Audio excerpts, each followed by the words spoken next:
Hi friends, இன்னைக்கு நம்ம சுவையான வெங்காய சட்னி தான் எப்படி செய்யறதுன்னு பார்க்க போறோம். ஃபர்ஸ்ட் அதுக்கு ஒரு பாத்திரத்துல 2 ஸ்பூன் அளவுக்கு கடலெண்ணெய் வந்து ஆட் பண்ணிக்கலாம்.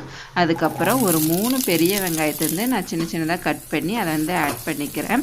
நீங்க வந்து பெரிய வெங்காயத்துக்கு பதிலா சின்ன வெங்காயம் வந்து ஆட் பண்ணிட்டீங்கன்னா அதோட டேஸ்ட் வந்து இன்னும் சூப்பரா இருக்கும். இந்த வெங்காயம் வந்து நல்லா வதங்கட்டும். இந்த வெங்காய சட்னி வந்து பார்த்தீங்கன்னா தோசை, இட்லி, பணியாரம், சாதம் இந்த மாதிரி எல்லாத்துக்குமே நம்ம வச்சு சாப்பிடலாம். ரொம்ப டேஸ்டியாக இருக்கும். பாருங்கள், இப்போ வந்து வெங்காயம் ஓரளவுக்கு நல்லா வதங்கிருச்சு.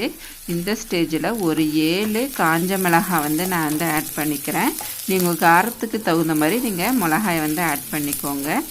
மிளகாய் ஆட் பண்ணிவிட்டு நல்லா வறுத்து விட்டுக்கலாம்.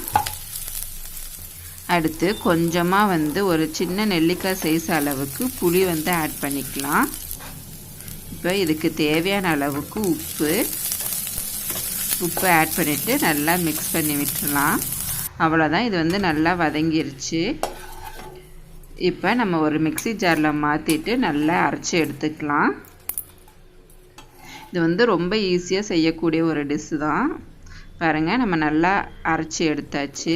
இப்போ நம்ம ஆல்ரெடி வதக்கின பேன்லேயே ஒரு 2 ஸ்பூன் அளவுக்கு எண்ணெய் விட்டுட்டு அதில் 1 ஸ்பூன் அளவுக்கு கடுகு ஆட் பண்ணிக்கலாம். கடுகு நல்லா பொரிஞ்சதுக்கு அப்புறமா அதில் ஒரு கொத்து கறிவேப்பிலை ஆட் பண்ணிக்கலாம்.